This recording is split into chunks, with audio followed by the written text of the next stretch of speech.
A patient is scheduled for dialysis but appears weak and dizzy. As a PCT, what should you do first? A. Place the patient in Trendelenburg position.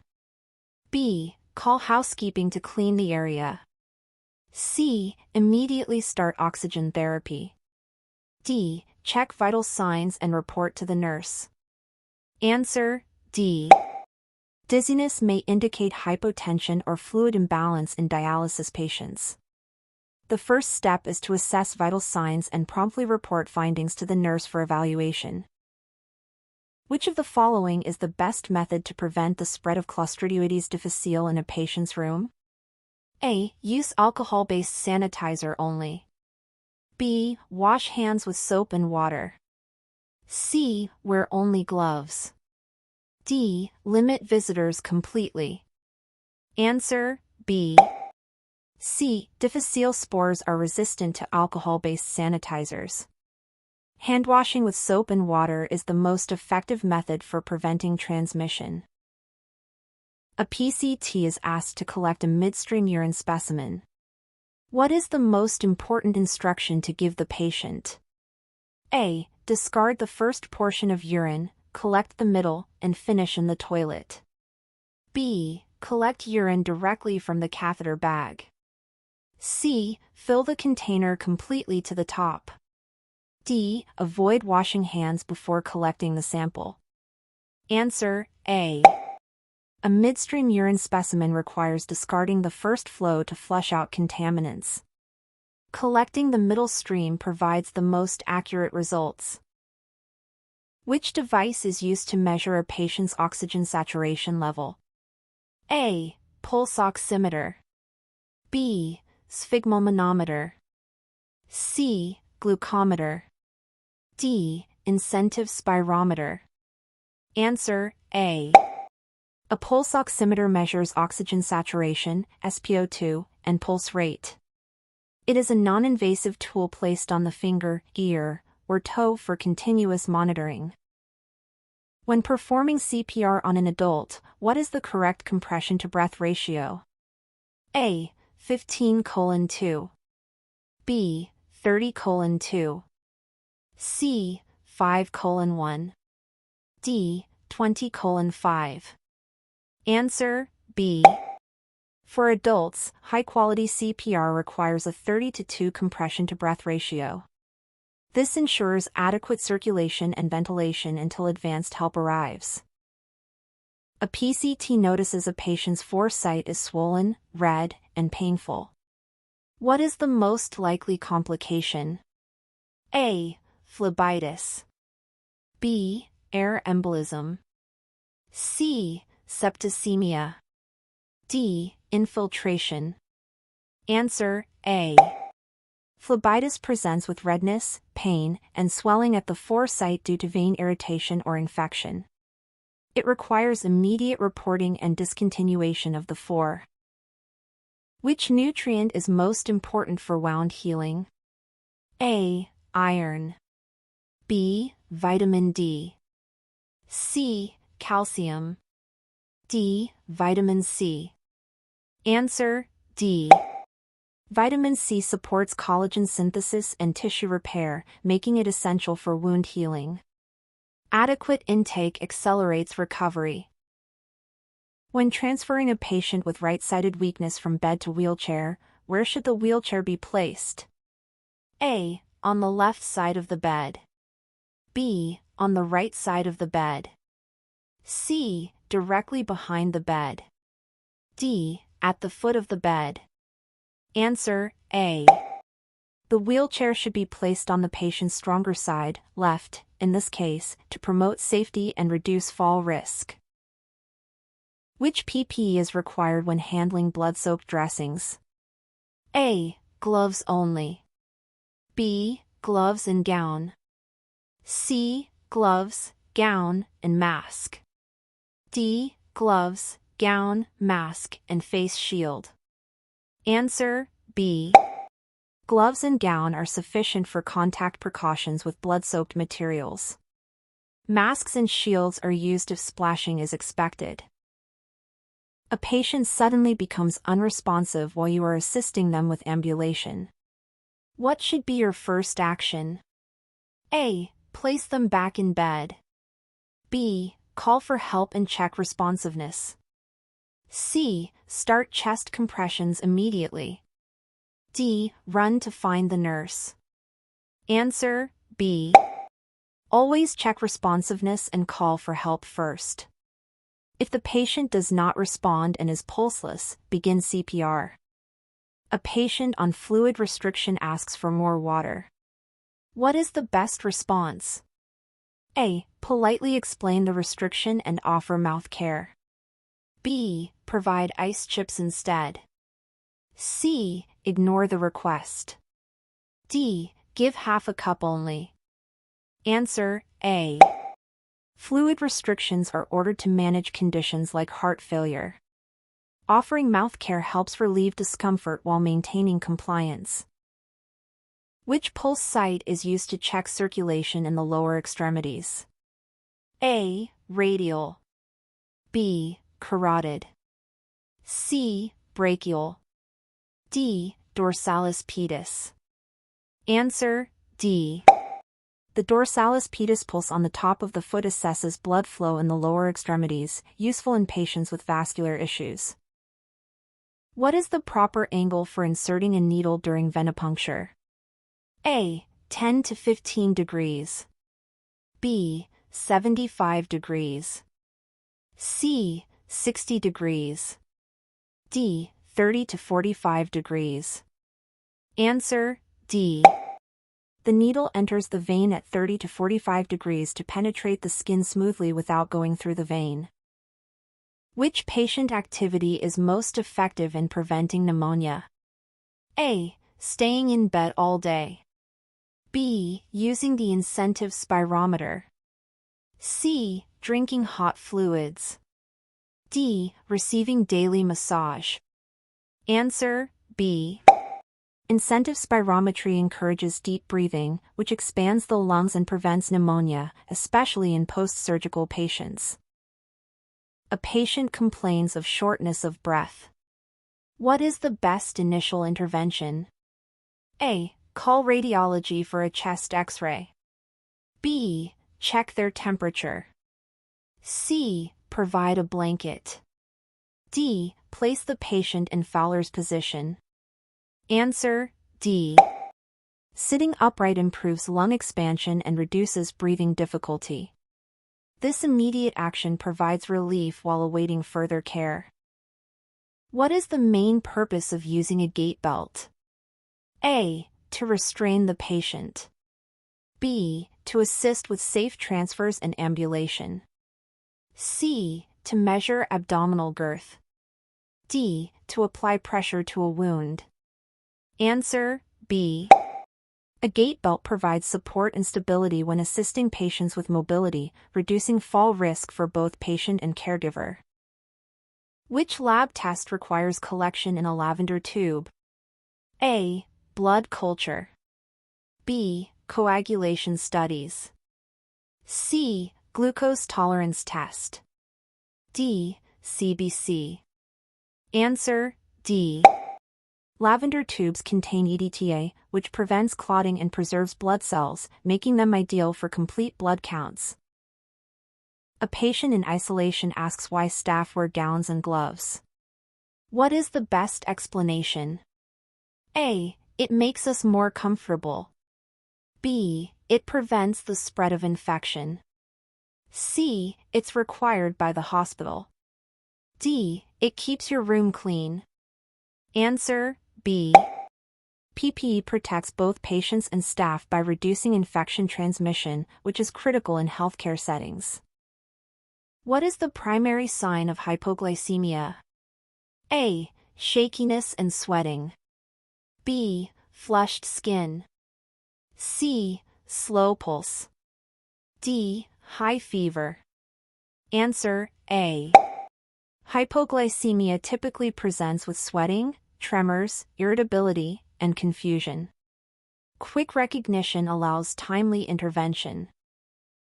A dialysis patient reports severe cramping in the legs. What should the PCT do?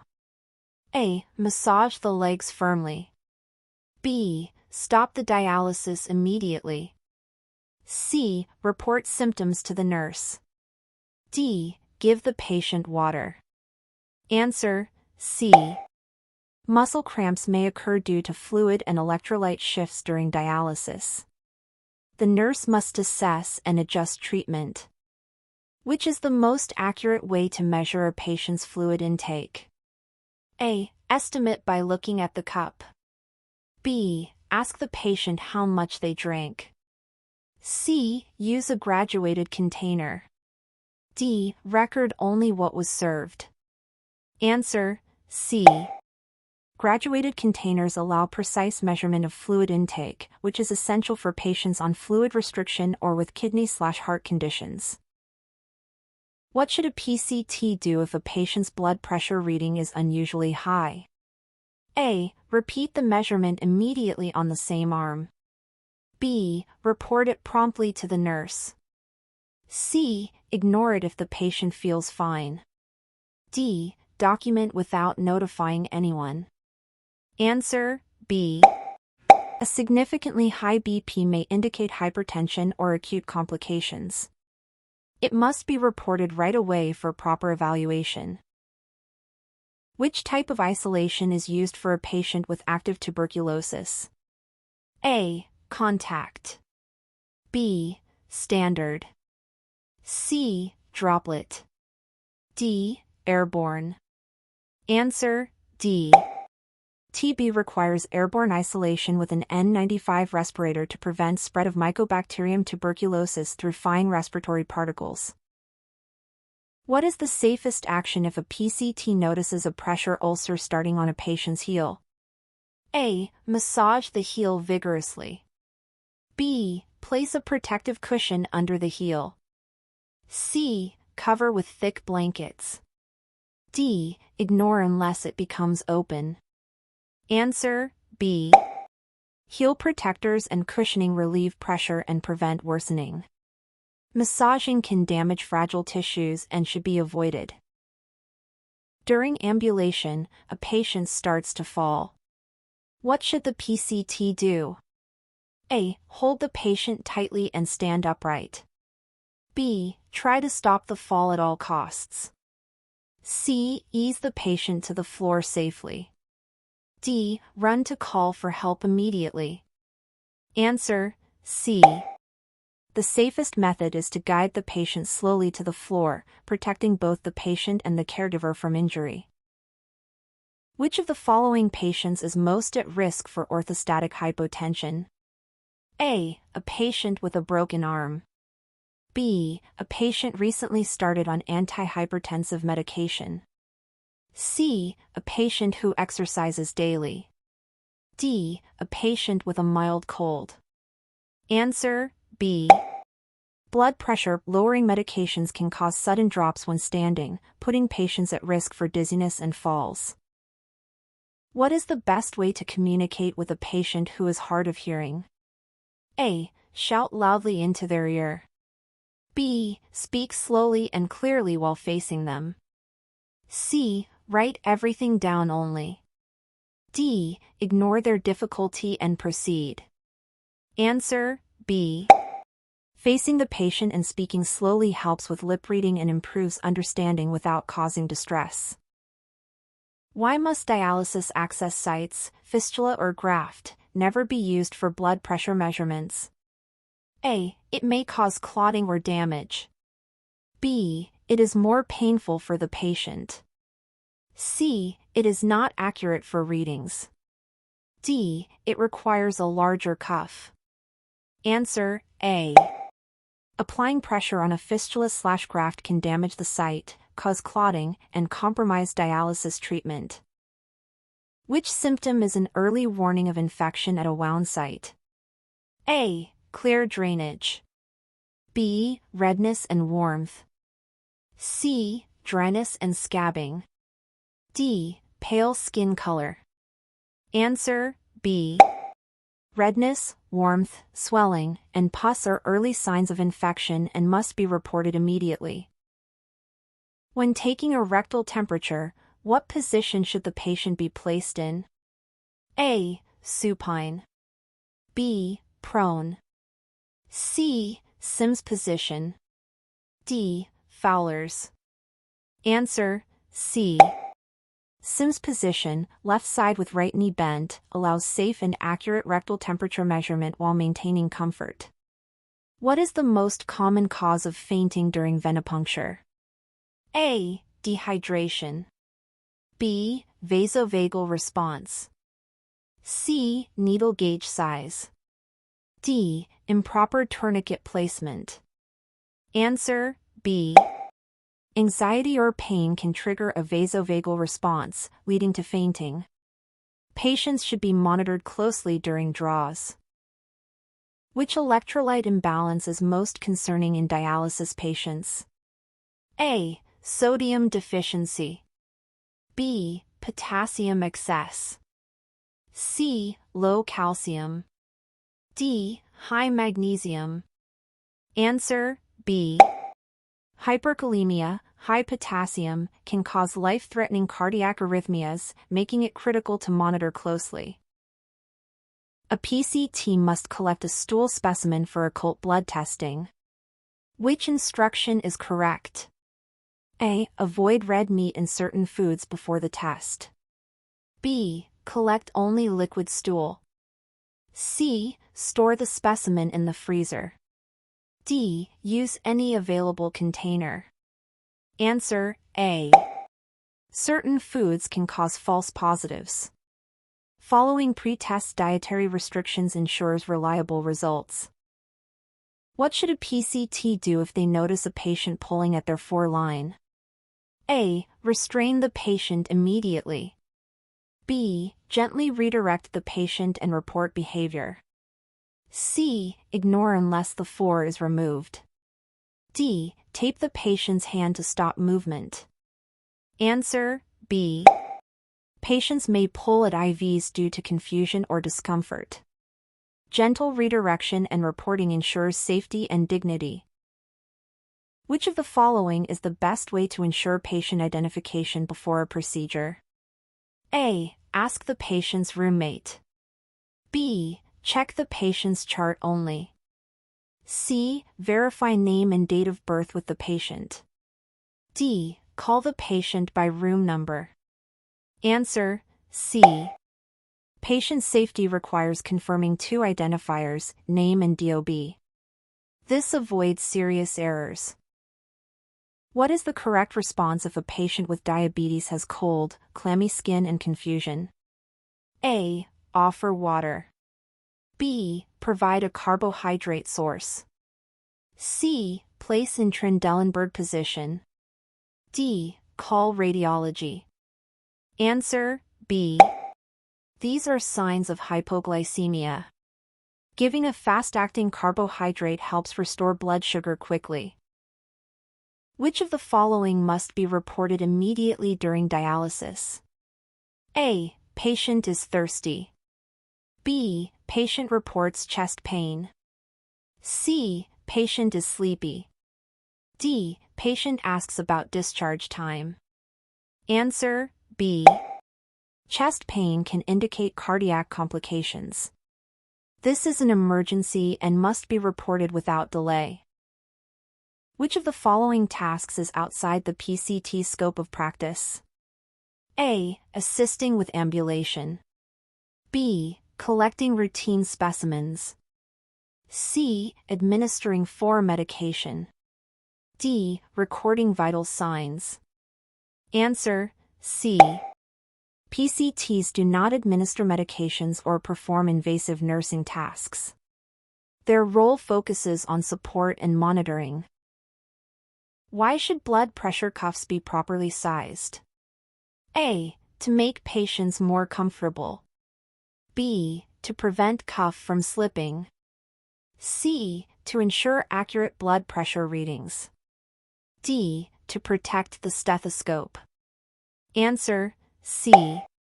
Incorrect cuff size causes false readings. Too small inflates BP, too large deflates it. Accuracy depends on proper fit.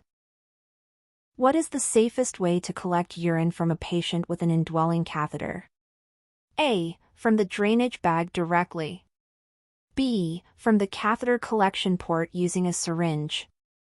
C. From the floor if spilled. D. By disconnecting the tubing. Answer, B.